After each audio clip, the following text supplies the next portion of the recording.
આજે આપણે બનાવીશું બટાકાની ચિપ્સ। તો એના માટે 3 બટાકા લીધેલા છે, તેની છાલ ઉતારી અને સરખાઈથી ધોઈ લીધેલા છે। પછી આપણે તેને બટાકાની ચિપ્સનો શેપ આપી દઈશું।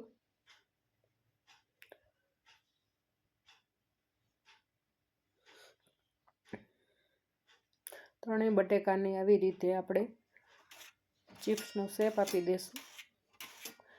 આ ચિપ્સ એકદમ બારે મળે તેવી જ થાય છે, ફ્રેન્ચ ફ્રાઈસ જેવી।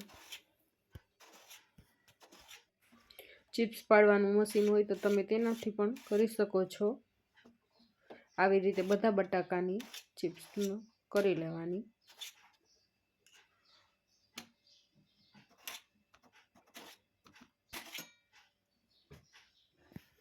હવે ચિપ્સમાં આપણે મરચાંની પેસ્ટ અને લસણની પેસ્ટ નાખી મસાલો બનાવીશું। એનો અડધી ચમચી હળદર નાખશું, મીઠું નથી નાખવાનું।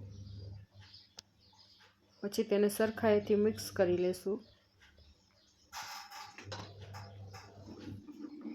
એટલે આપણી ચિપ્સ મસાલાવાળી સરસ બનશે।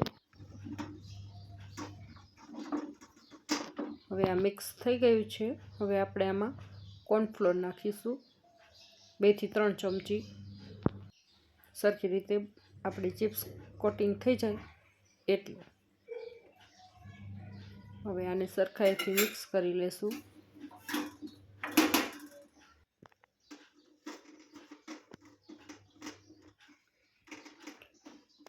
મિક્સ થઈ ગયું છે।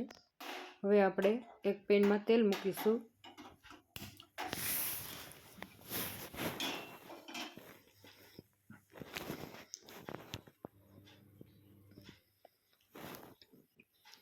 આપણે તેલ મૂકી દીધું છે। તેલ આવી જાય પછી આપણે એમાં ચિપ્સ તળીશું। હવે તેલ આવી ગયું છે તો આપણે આપણી ચિપ્સ તળવા મૂકી દઈએ। ચિપ્સને એકવાર કાચી પાકી ચોળવવાની છે, થોડી એવી પાકી જાય પછી એને કાઢી લેવાની છે। થોડી વાર ચડવા દઈએ। કાચી પાકી થઈ ગઈ છે ચિપ્સ। હવે આપણે એને કાઢી લઈએ।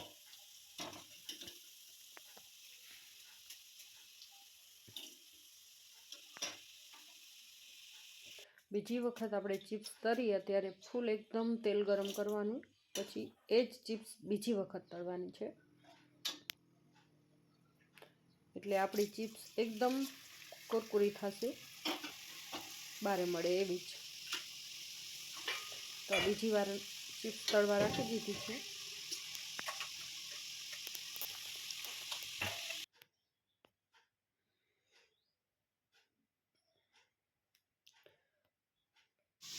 તો આપણી ચિપ્સ તળાઈ ગઈ છે।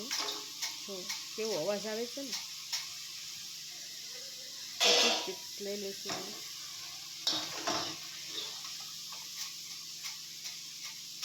આવી રીતે બનાવશો એટલે એકદમ બારે ફ્રેન્ચ ફ્રાઈઝ મળે એવી જ ચિપ્સ બનીને તૈયાર થઈ જશે। હવે આપણે આમાં મસાલા નાખીશું, મીઠું અને મરચું।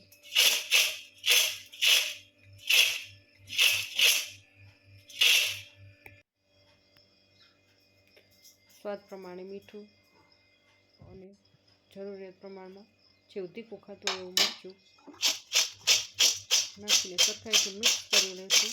હવે આપણે એને બાળકો માટે સર્વ કરી લઈશું।